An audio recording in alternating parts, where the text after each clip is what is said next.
Hello and welcome to a new video here on my channel here at Comic.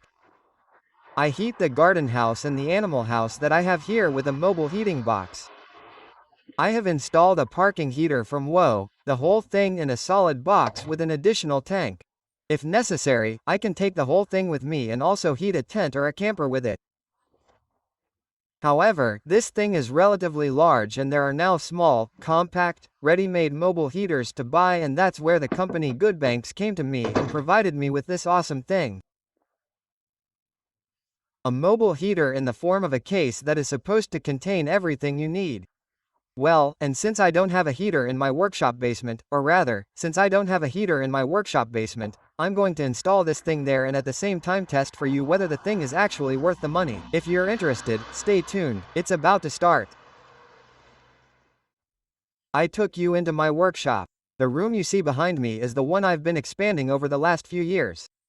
This is where I make my videos and take care of the properties and maintenance.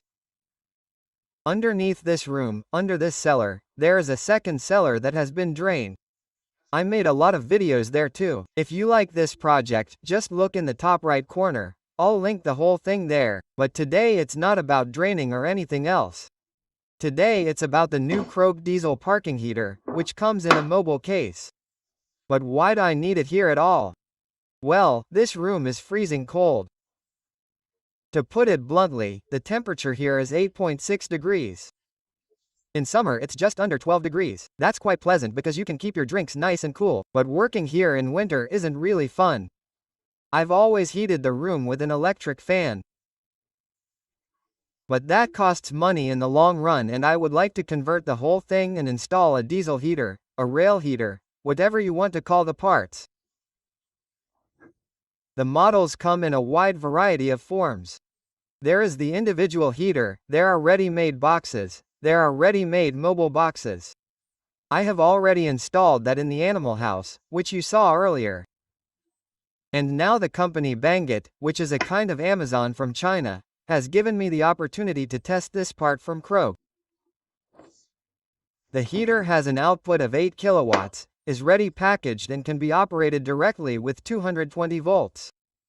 That is definitely nice because you don't need a transformer to break the whole thing down to 12 volts.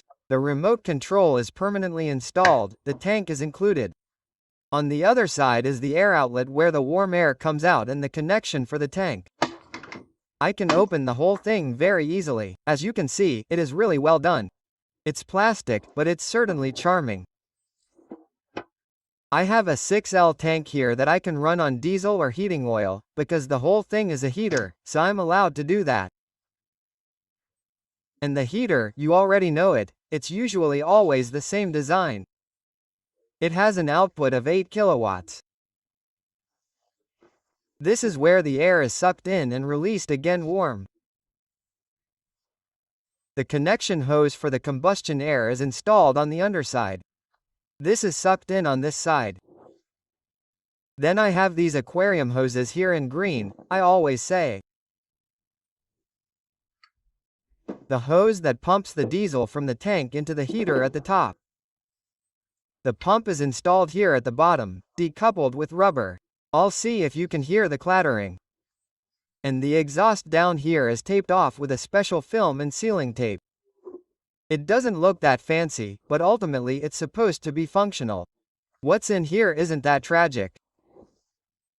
On the other side is the exhaust, where all the exhaust gases are let out.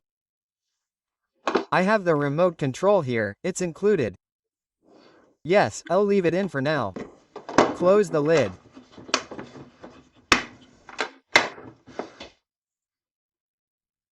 Seen from the front, as you can see from the proportions, the whole thing is really manageable. I have just under 45 centimeters in length. It's about 38 centimeters high and about 20 centimeters deep.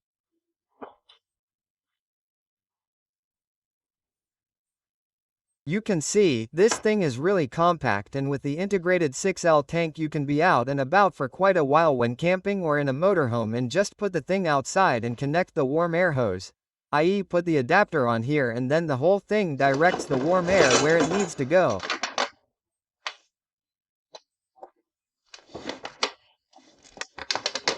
Speaking of air adapters, that is of course included, as are the accessories that are in this box.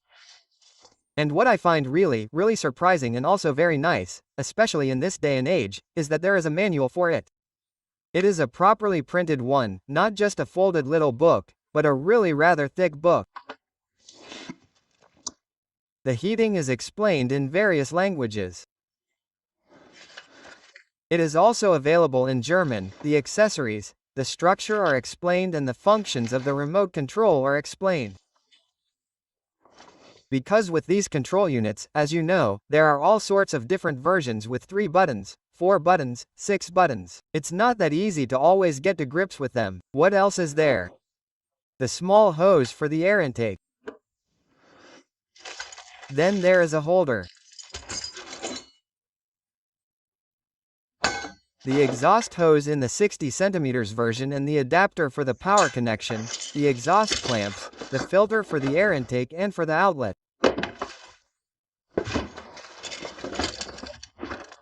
And also included in this box is the transformer. Yes, the 12 volts are provided via this transformer.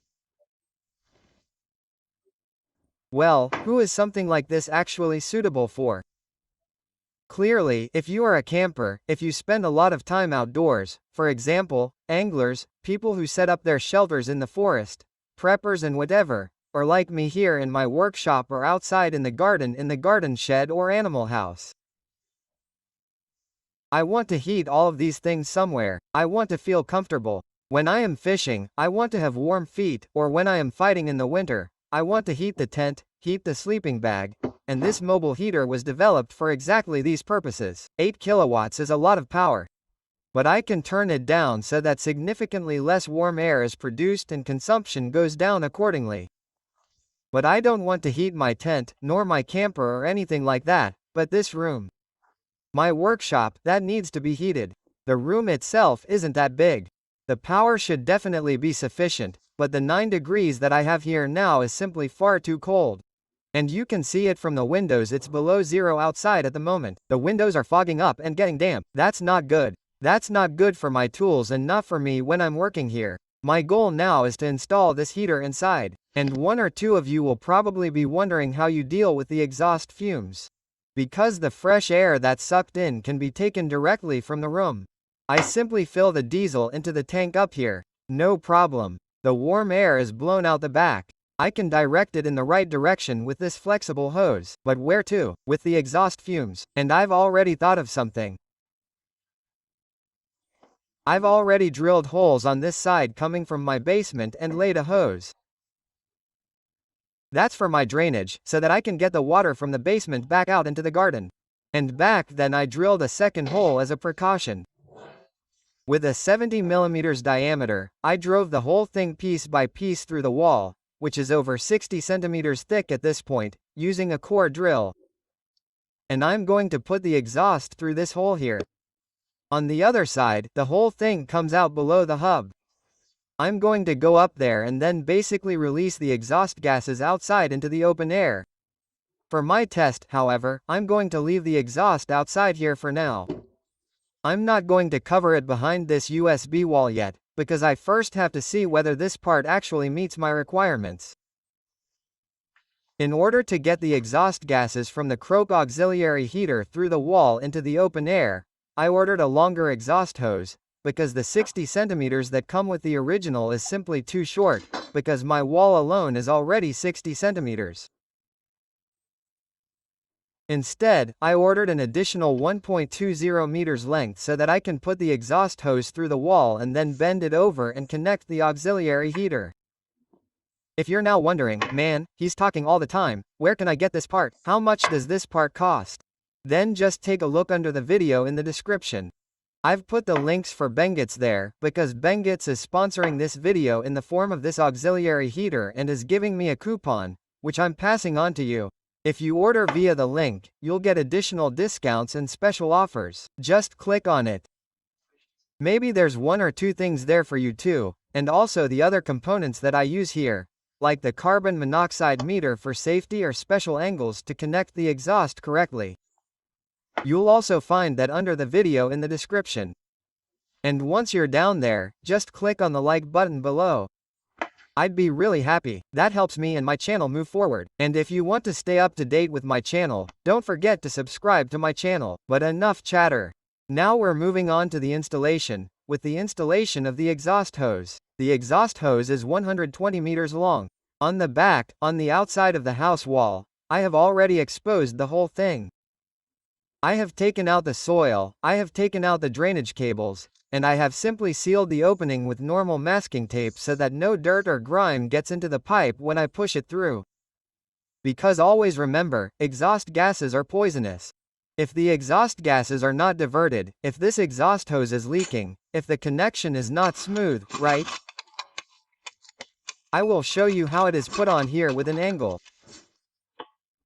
The whole thing is attached with a clamp, and I will also put special exhaust paste in between.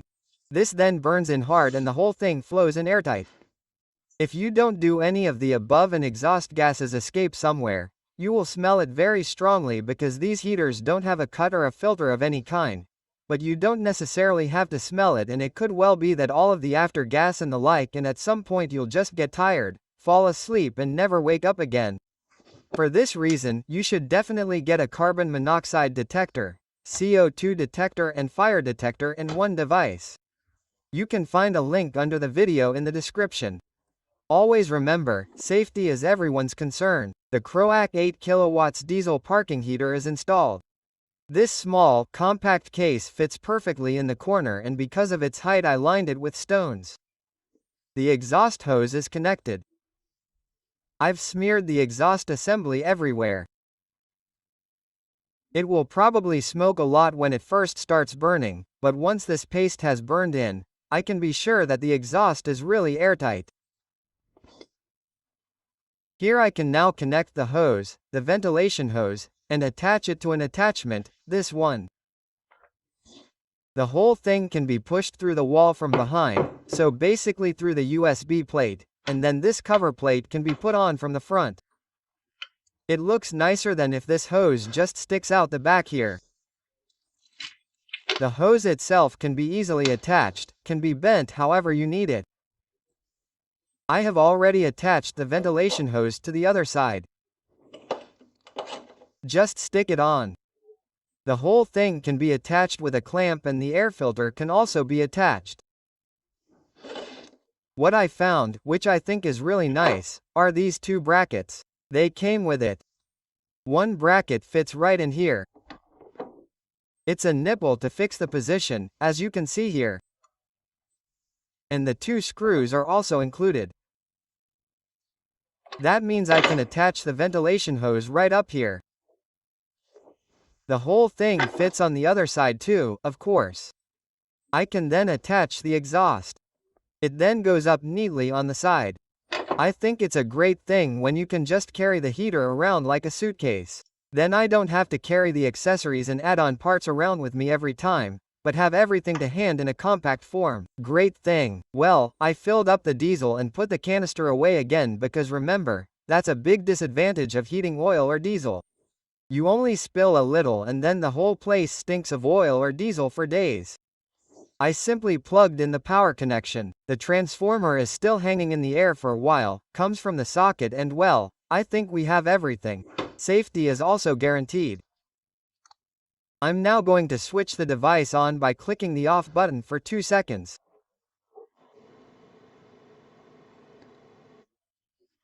What you're hearing now is the fan sucking the room air in here and blowing it out again on the other side. It's currently 9.8 degrees. The fan speed and the fan noise is, yes, it's audible, but very, very quiet. The heater will now first pre-climb the glow plug so that the diesel can ignite. Then we will hear a small clattering sound. That will be the diesel pump, which pumps the fuel from the tank up here into the combustion chamber. I don't think it will work at all the first time, because the lines are still completely empty. There is simply too much air in them. I will probably have to start the device a second time, until there is enough fuel. Maybe a quick look at the menu, I will come back to that later. I have the option here, you can hear the pump now.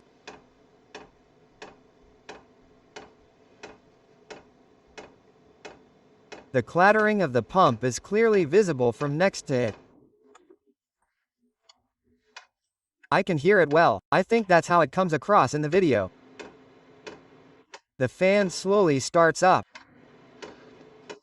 When I touch the device, I have to say, however, that the heater, the auxiliary heater, is decoupled. At least that's how it feels, because you can hear the clattering, but you can't feel it.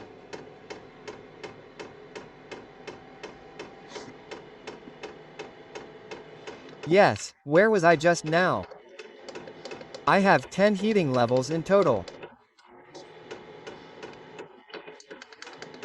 10 is the maximum and 1 is of course the minimum.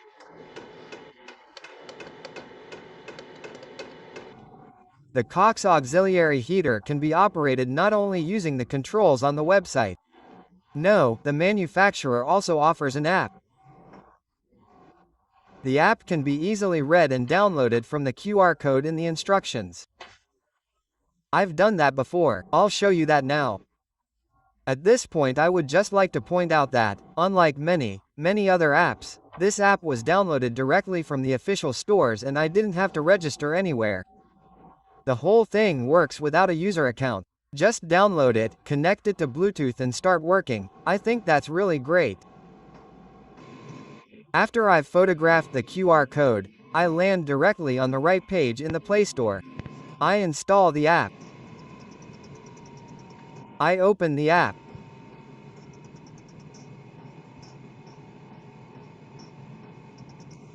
The program automatically searches for the device via Bluetooth. The Kroak 8 kW auxiliary heater was found straight away. I select the device and land directly in the overview. And as you can see, the heating is currently on level 2. With the plus and minus buttons I can set the whole thing directly to my desired temperature or level. Below that I can see the voltage of 13 volts, 330 meters altitude and 192 degrees for the aluminum radiator of the auxiliary heater. The ambient temperature is currently 19 degrees. If I scroll further down I can select different scenes. For example, I can activate a range of 11 to 25 degrees for the tent. But for me the more exciting thing is the mode change. Using the switch I can change to the temperature or the gear.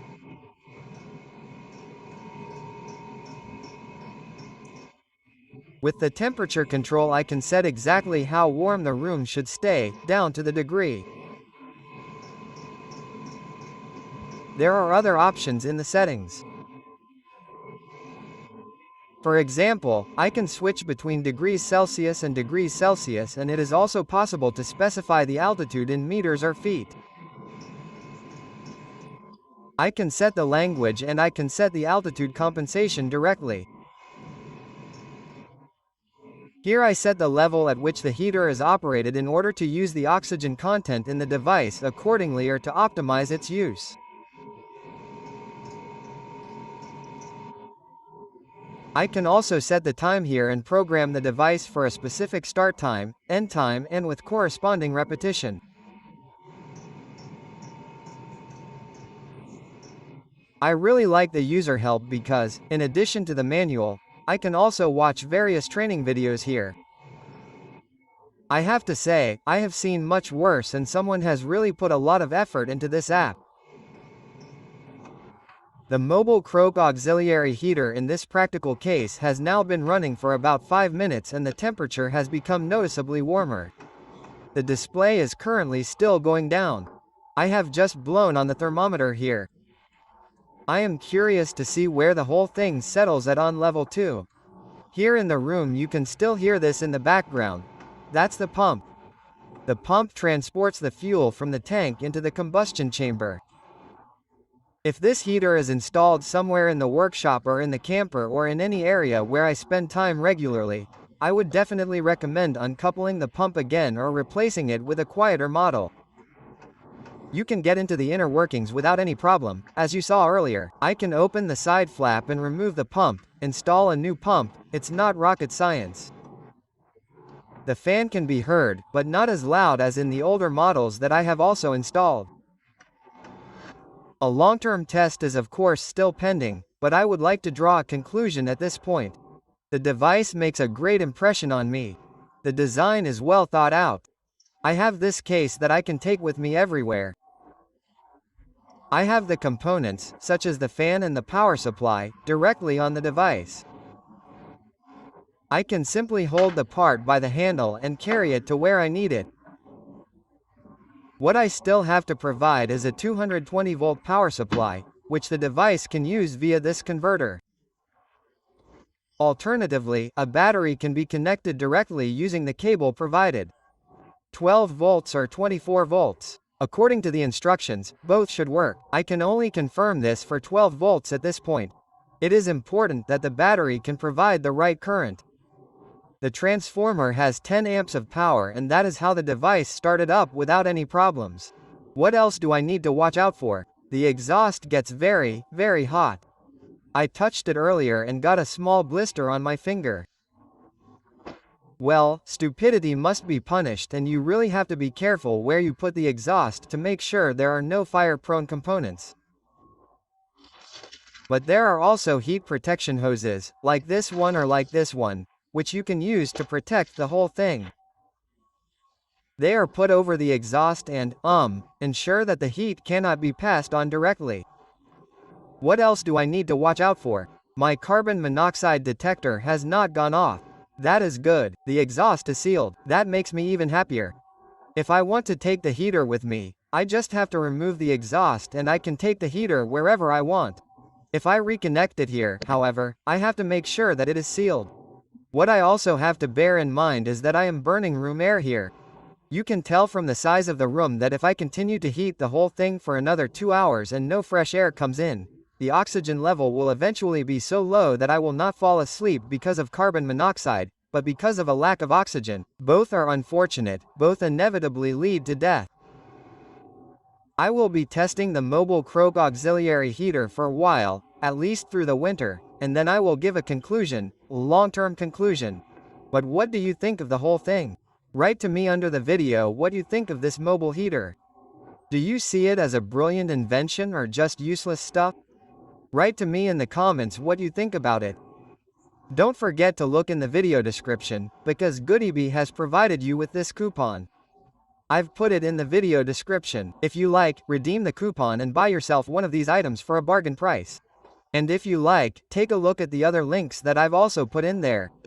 And at this point, don't forget to give me a like for this video and subscribe to my channel if you haven't already. Because I'm done at this point, I'm looking forward to your feedback and even more to the next video that I can make for you. Until then, take care, ciao.